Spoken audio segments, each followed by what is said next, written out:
दुर्गा शक्ति अखाड़े के 8वां स्थापना दिवस पर दुर्गा शक्ति अखाड़ों की बहनों ने पंथ संचलन किया। इस दौरान साध्वी सरस्वती ओपन कार में सवार होकर आजाद चौक पहुंची। यहां हिंदू सभा हुई जिसमें 2100 बहनों को कटार दीक्षा दी गई। राष्ट्रीय कथावाचक प्रेरणादायी स्पीकर साध्वी सरस्वती जमकर गरजी। साध्वी सरस्वती ने बहनों से कहा, बहुत बन ली पापा की परियां, अब हमें चंडी काली दुर्गा बनना है।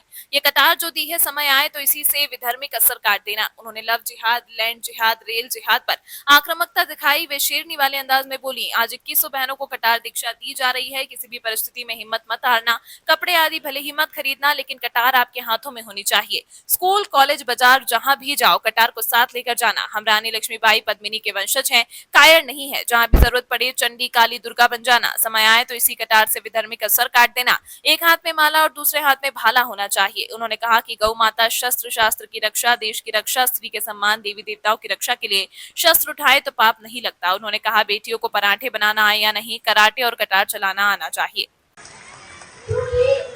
बचपन से लेकर आज तक मैं जानती हूँ, यहाँ तक आने के लिए, राष्ट्र धर्म समाज का कार्य करने के लिए, हिंदुत्व को ऊपर लेके आने के लिए, उस समय जिस समय सोशल मीडिया नहीं होता था, प्रिंट मीडिया, इलेक्ट्रॉनिक मीडिया का भी इतना अस्तित्व नहीं था, बहुत सारे संसाधन नहीं थे। मैंने कितनी मेहनत करी, क्योंकि उस समय अगर लड़कियां दूसरे गांव में पढ़ने के लिए भी चली जाती थी तो आसपास के लोग हंगामा कर देते थे, क्योंकि मुझे तो घर छोड़ के दूर दूर तक कथाएं करने के लिए, सभाएं करने के लिए जाना था। लेकिन मैंने देखी थी बचपन से गौ माता की दुर्दशा, मैंने देखी थी बचपन से मेरे लोगों को रोते हुए भगवान श्री राम के मंदिर के लिए, मैंने देखा था लोगों को स्त्रियों के सम्मान के लिए लड़ते हुए। मैंने कहा, आन जाए, प्राण जाए, सब कुछ चला जाए, लेकिन मुझे तो देश धर्म समाज के लिए ही कार्य करना है, उसके लिए किसी से भी लड़ना पड़े चलेगा। मैं जानती हूँ आप सब लोग यहाँ पे आई होगी, पहले दिन शुरुआत से लेकर के आपको बड़ी समस्याओं का सामना करना पड़ा होगा। कभी घर वालों ने साथ नहीं दिया होगा, तो कभी आस पड़ोस के लोगों ने कहा, अच्छा छोरी को ये बनाएंगे, अब ये कराएंगे, अब वो कराएंगे। लेकिन आज इस भगवान में दृश्य को आपके आस पड़ोस या दूर दराज के लोग जो देख रहे होंगे, वो ये बात तो जरूर सोच रहे होंगे कि काश हमने भी अपनी कन्या को दुर्गा शक्ति अखाड़े में जाने के लिए भेजा होता, तुम्हारी बेटियां ऐसे ही नाम रोशन करती। वास्तविकता में हमारे देश की बेटियां हमारी याद बान शान है। इसीलिए मैं तथाकथित मॉडर्न शब्दों को बहुत ज्यादा विशेष महत्व नहीं देती हूँ। और मॉडर्न शब्दों में एक शब्द है जेंडर इक्वालिटी।